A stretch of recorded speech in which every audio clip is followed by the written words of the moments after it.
ये आकाशवाणी गोरखपुर है। अब रवा सभी सोने निगम से समाचार सुनिए।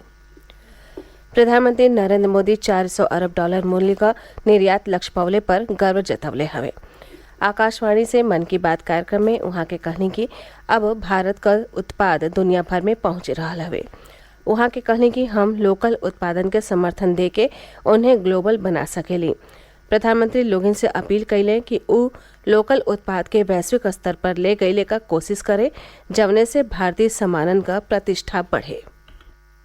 यह लिस्ट बहुत लंबी है और जितनी लंबी ये लिस्ट है उतनी ही बड़ी मेक इन इंडिया की ताकत है, उतना ही विराट भारत का सामर्थ्य है। और सामर्थ्य का आधार है हमारे किसान, हमारे कारीगर, हमारे बुनकर, हमारे इंजीनियर, हमारे लघु उद्यमी, हमारा एमएसएमई सेक्टर, ढेर सारे अलग अलग प्रोफेशन के लोग, ये सब इसकी सच्ची ताकत है। और मुझे खुशी है कि भारत के लोगों का ये सामर्थ्य अब दुनिया के कोने कोने में नए बाजारों में पहुंच रहा है।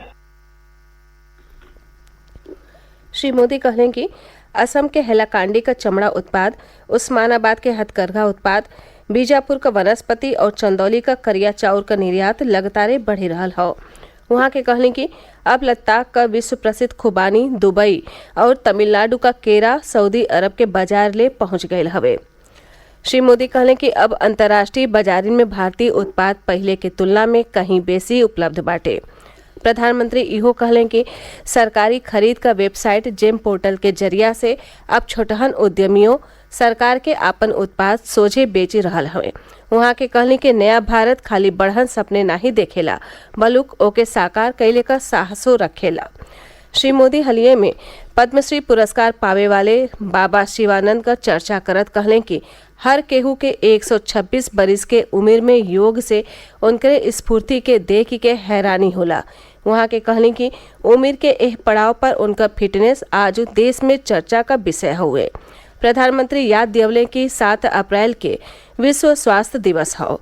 वहाँ के कहलें कि योग हो चाहे आयुर्वेद, आज दुनिया भर में स्वास्थ्य के प्रति भारत के जीवन शैली का लोकप्रियता बढ़ी रहा हुए। वहाँ के इहो कहलें कि स्टार्टअप के दुनिया में आयुष खातिर आकर्षण बढ़ रहा हवे। प्रधानमंत्री जल संरक्षण के विषय में कहलें कि हमनी के पानी के हर एक बूंद के बचवले का संकल्प लेवे के होई। वहाँ के कहलें कि पानी के दोबारा उपयोगों पर जोर दिहले का जरूरत बाटे। प्रधानमंत्री कहलें कि आज़ादी के अमृत महोत्सव में जन भागीदारी बढ़ रहा है। 23 मार्च के शहीद दिवस के मौका पर देश भर में कई गो आयोजन भइल। श्री मोदी कहलें कि अगला महीना 11 अप्रैल के महात्मा फूले का और 14 अप्रैल के बाबा साहेब आम्बेडकर का जयंती हवे। वहाँ के कहलें कि यह दोनों विभूति भेदभाव और असमानता के खिलाफ लगातार संघर्ष कैले। श्री मोदी कहलें कि आवे वाले दिनन में कई गो त्योहार होई और नवरात्रो जल्दी आवे वाला हवे। वहाँ के कहलें कि नवरात्रि का पहला दिन गुड़ी पड़वा के रूप में मनावल जाला। प्रधानमंत्री कहलें कि ईस्टरो अप्रैल में मनावल जाला और रमजान का महीनों जल्दी शुरू होखे वाला हो। वहाँ के आशा जतौनी कि एह त्योहारन से देश के विविधता के बल मिली। मुख्यमंत्री योगी आदित्यनाथ आज वीडियो कॉन्फ्रेंस के जरिए गोरखपुर और वाराणसी के बीच स्पाइस जेट के हवाई सेवा का शुभारंभ कैले। केंद्रीय नागर विमानन मंत्री ज्योतिरादित्य सिंधिया कार्यक्रम में वर्चुअल माध्यम से जुड़ले।